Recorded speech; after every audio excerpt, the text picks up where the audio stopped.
Hello, hi guys! Magandang hapon sa inyong lahat. This is Chin Rodriguez from Masagari Channel, a faith healer, also mata reader. So ngayong hapon na to, tingnan natin ang sabihin sa iyo ng ating mga gabay. So this is a monthly gabay for the month of May 2024 for the sign of Sagittarius. So Sagi, welcome to my channel. Ano kayang messages, advices ng spirit guides ang ating masasagap for today's video? Karima kayong energy at kaganapan sa buhay ng mga Sagittarius ang ating mahagilap. So guys, this reading is a general reading lamang, hindi lahat makaka-resonate. Kunin lamang po makaka-relate sa inyo and comment down below kung kaninong energy ang ating nasagap. And of course, don't forget to like and subscribe my channel and hit the notification bell for more videos updated. Kasi maraming salamat po sa mga walang sawang pagsuporta sa aking channel, lalo na ang hindi nag-i-skip ng ads. Naway pagpalain kayo ng Diyos at may kapal, siksik liglig na umapaw na biyayang manumbalik sa inyo. So let's see what is the messages, advices sa yon ng ating angel spirit for the sign of Sagittarius. Angel Spirit, please give me information po. Ano kayong gusto sabihin sa'yo ng ating mga baraha?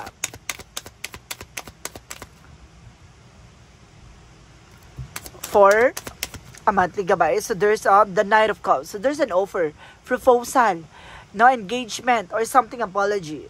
Pero ang sinasabi, parang nakikita ko dito, it's an offer, no, for you. Na parang may ipagkakaloob sa'yo or something ibibigay sa'yo. There's a messages or email. And of course, there's a Queen of Cups with a healing. No, kumbaga, parang dahil sa balita na to, parang mabubunutan ka ng tinik. Na parang gagaang yung pakiramdam.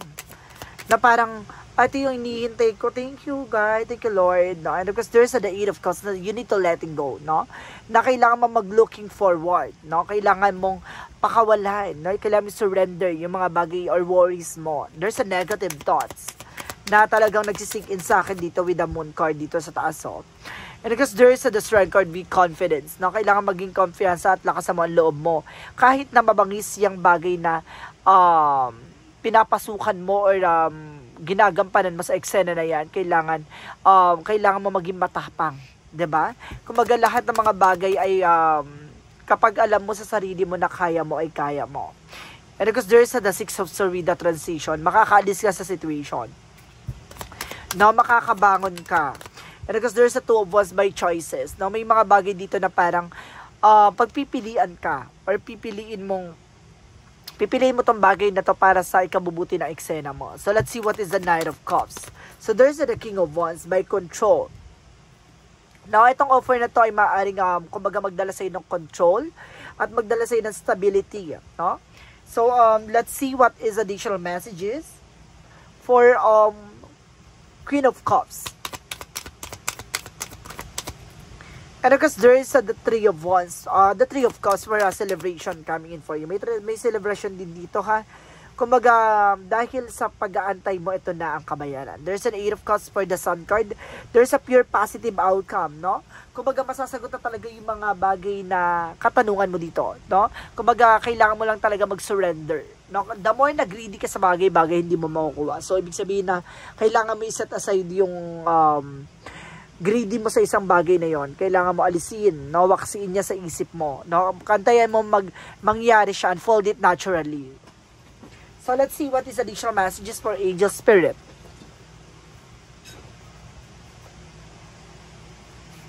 Okay. Wait lang, guys.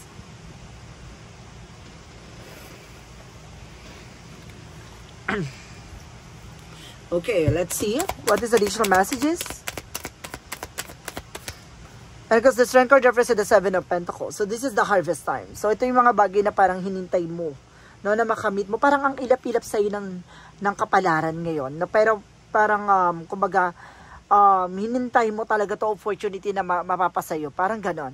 Na parang sa mga nakaraang panahon o sa mga nakaraang araw na parang napakailap sa'yo ng swerte.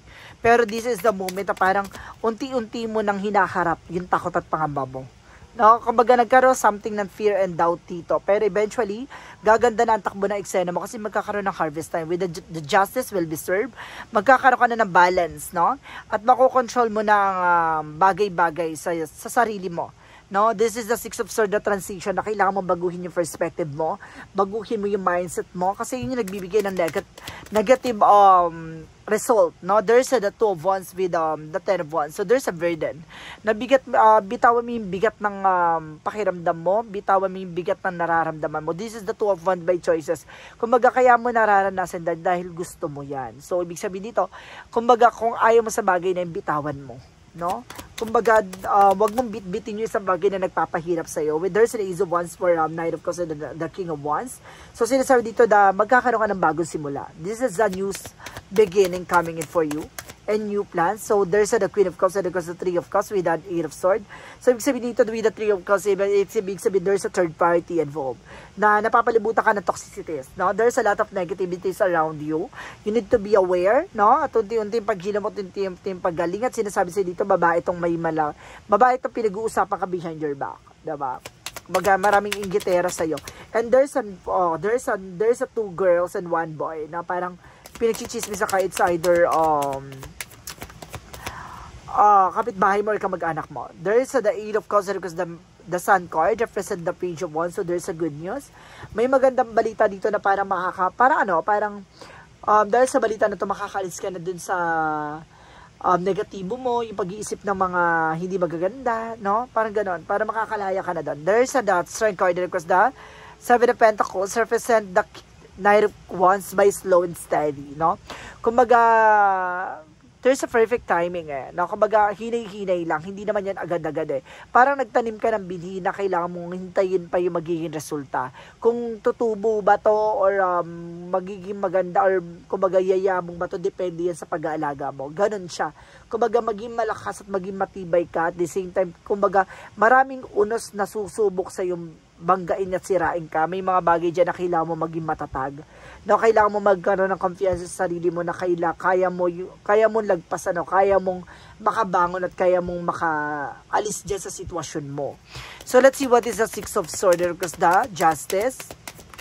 So, there's the King of Swords with the Stop the Pattern, no? Kumbaga may mga bagay dito na kailangan mo iwasan, talikuran. No, kasi baka ito yung nagdudulot sa'yo ng hindi magandang eksena, no? This is a justice card na parang there's a consequences. So, lahat ng mga gagawin mo action, kung hindi mo aalisin ang ginagawa mong masama, no? Or may mga bagay kang hindi ginagawang hindi mabuti, or may mga ginagawa kang hindi mabuti, or may mga ginagawa kang makakasama sa'yo, pinipilit mo pang gawin. Iwasan mo, there's a consequences. So, let's see what is the Two of Wands because the Ten of Wands. So, there's the Hermit card with the soul searching and soul enlightenment. No? Bibigyan ka kaliwanagan dito about sa spirituality na kumbaga papipiliin ka dito. Na parang sa pag-ibig yan, no? Mahal mo ba o mahal ako? Parang gano'n.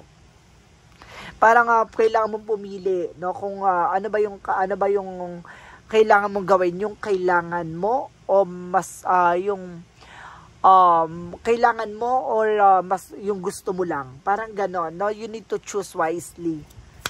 So, isipin mo yung mga bagay na mas pakipakinabang, no? So, let's see what is the outcome. Ang pinaka-outcome dito is the Page of Pentacles for investment. So, yun yung sinasabi ko, no? Dito pala sa barana, kumbaga, unahin mo yung mga bagay na makakapagpalawak sa'yo na resource of income. Yung there's a benefits, no? Yun yung isipin mo. Huwag mo isipin yung gusto mo lang, no? May gusto mo lang kasi may gusto kang iyabang, ganyan. No, kapag the more na ganun mindset mo, ganun ang perspective mo, hindi ka yayaman o hindi ka aasenso o hindi ka makakabangon o hindi ka makakalis sa situation mo.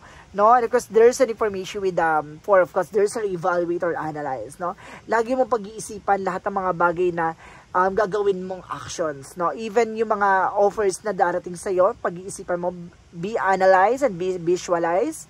No? Additional messages about sa career. Because there's the Knight of Pentacles, this is the harvest time. So, kumbaga pagdating sa career, kumbaga magkakaroon ka ng harvest time dito, kailangan mo protection na lang yung sarili mo. Kasi kapag the more na may hawak kang pera, the more na magiging magastos ka.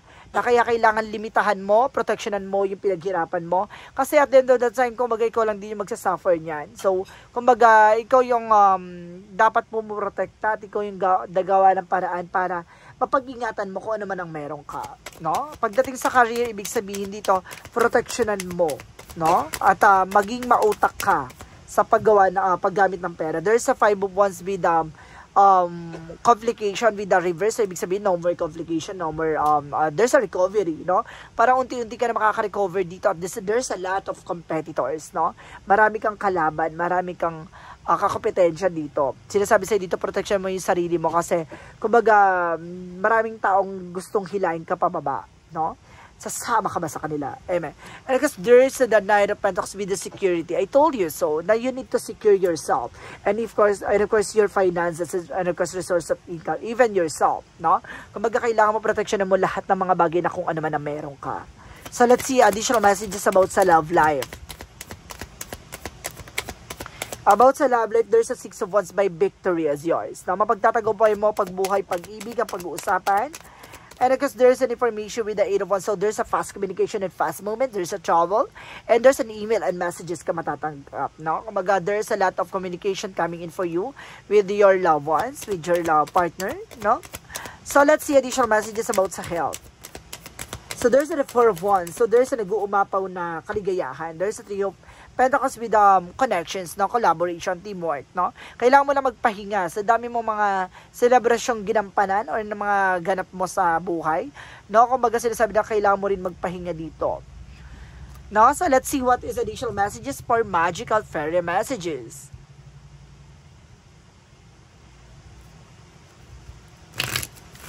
For magical fairy messages, let's see.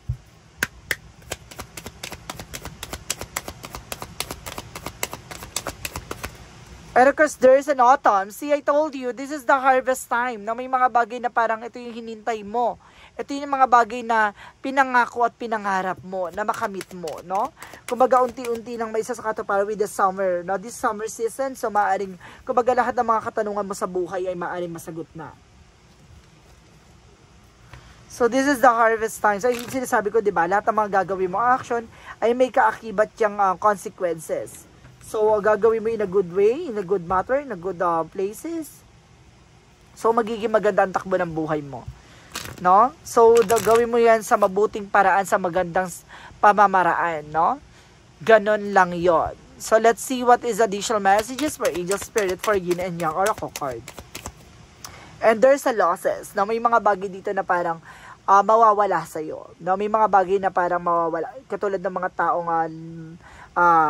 nandiyan sa mga kaibigan mo, no? Yung mga kaibigan mong mahilig magpalibre or mahilig sa mga kumbaga makakaligtas ka, no? Kasi parang sinasabi dito na parang mawawala sa yung mga ganong tao, no? Kasi nakapokus ka na sa buhay mo no? This is a love life and career.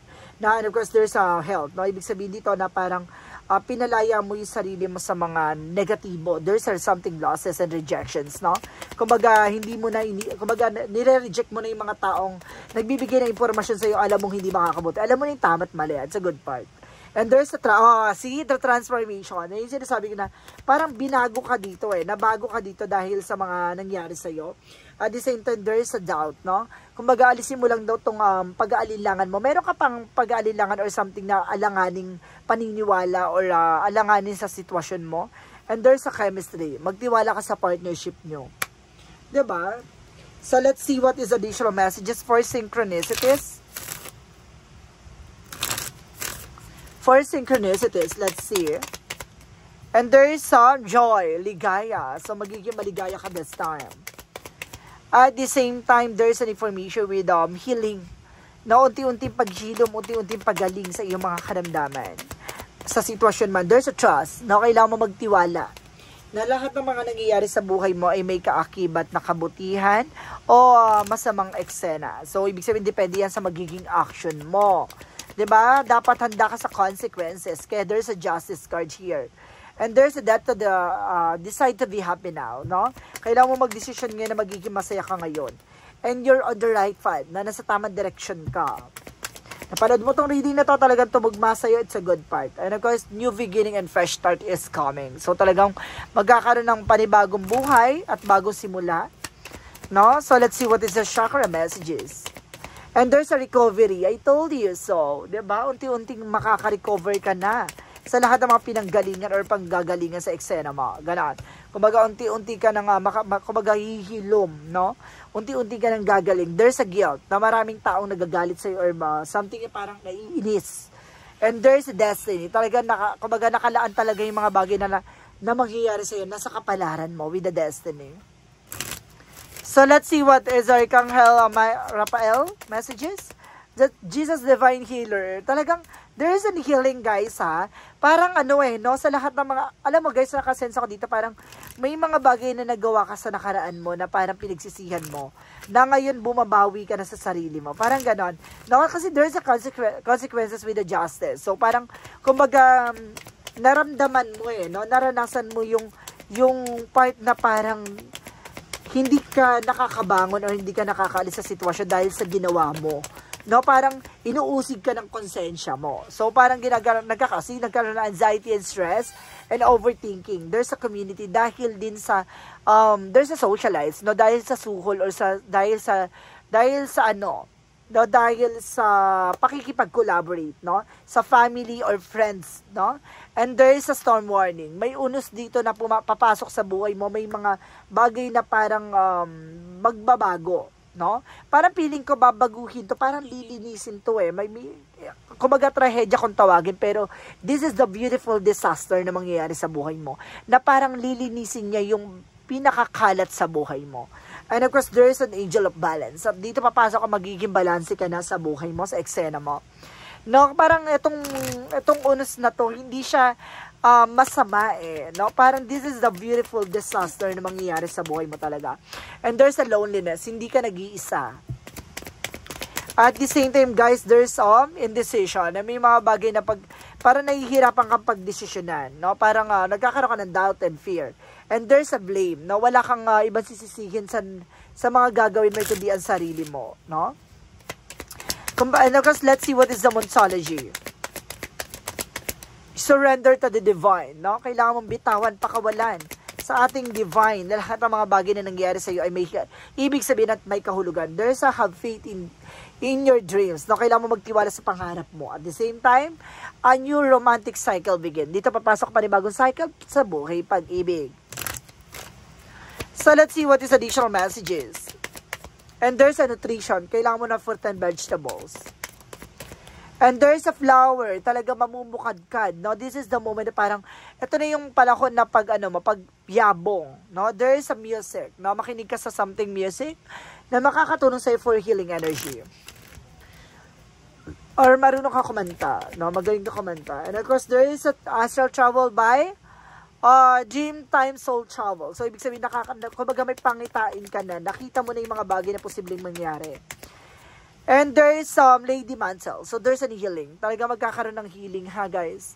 And there's a right passage. So, makakapasa ka sa hamon ng buhay. Sa lahat ng mga pagdadaanan mo dito, kumbaga, parang lang to, parang magiging historical or something momentum. And there's a fairies. So, there's an environment. So, talaga nasa paligid mo yung mga bagay na magpapagulo or magpapaayos sa buhay mo. Parang gano'n.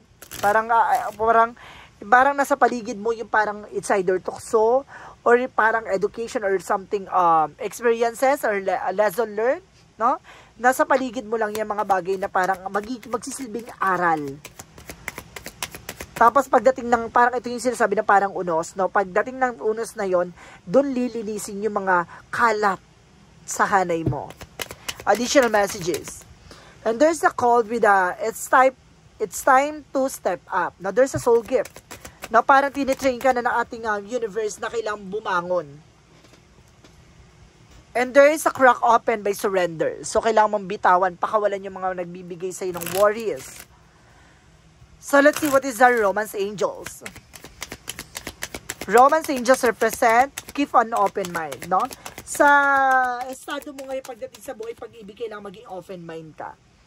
And there is some let go of control issue. Pakawalan mo yung yung control, no, yung mga bagay na hindi mo kontrolado, pakawalan mo yan. Hayaan mo mangyari na natural, no? The more kasi na pinipilit mong makuha yung isang bagay na hindi mo sa makukuha, no? Hayaan mo ibigay sa iyo ng ating universe. Angels answer, give me information. And there's a big happy changes, no? Dito papasok malaking magandang pagbabago. And there's yes, no? Yes ang sagot sa mga katanungan mo sa buhay mo. And there's be assertive. Dapat alam mo sa sarili mo yung grounds mo. No? Dapat yung panghahawakan mo kung ano yung mga kailangan mo panindigan. Kailangan mo yasalang-alang. So let's see what is the Jesus loving quote said. Pray always. So kailangan mo magdasal palagi, no? Kailangan mo mag-devotion. Kailangan mo i-surrender. Kailangan mo magpasalamat. Kailangan mo humingi ng tawad. Let's see what is the angel's number.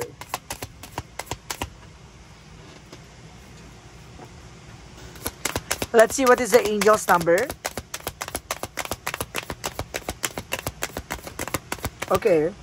There is a 0220 by act on your idea. Okay, so sinasabi dito na you have the benefits of good fortune.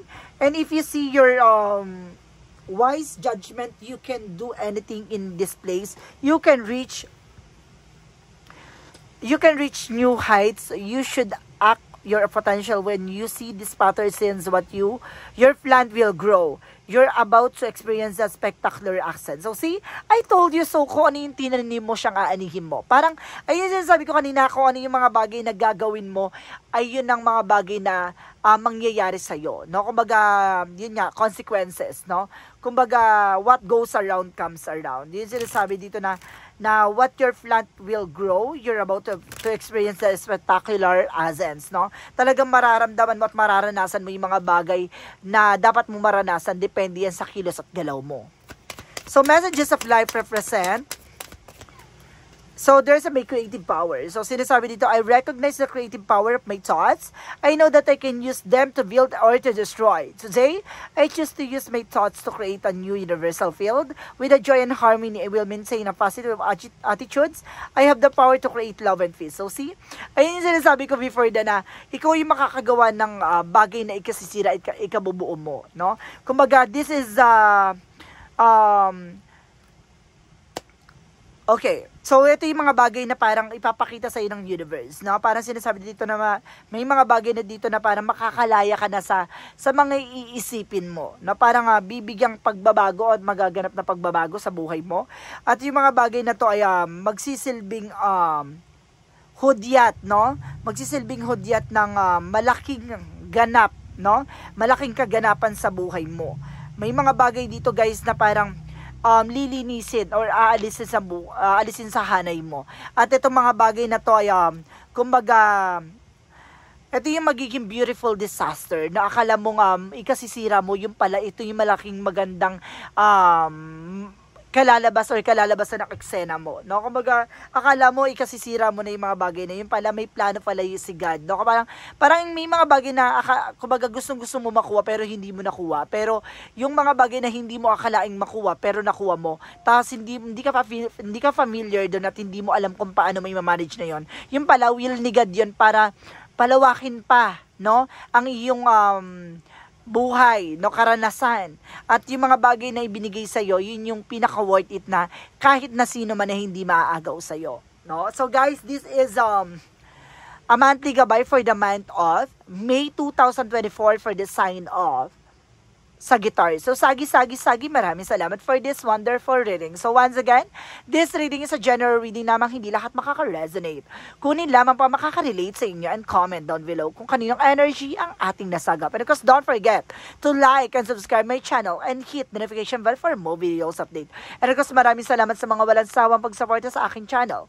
Lalo na hindi nag-i-skip ng ads, naway pagpalain kayo ng Diyos at may kapal, siksik, liglig, nag-uumapaw na biyayang manumbalik sa inyo. At maraming salamat po and see you in the next video. Bye-bye and babush!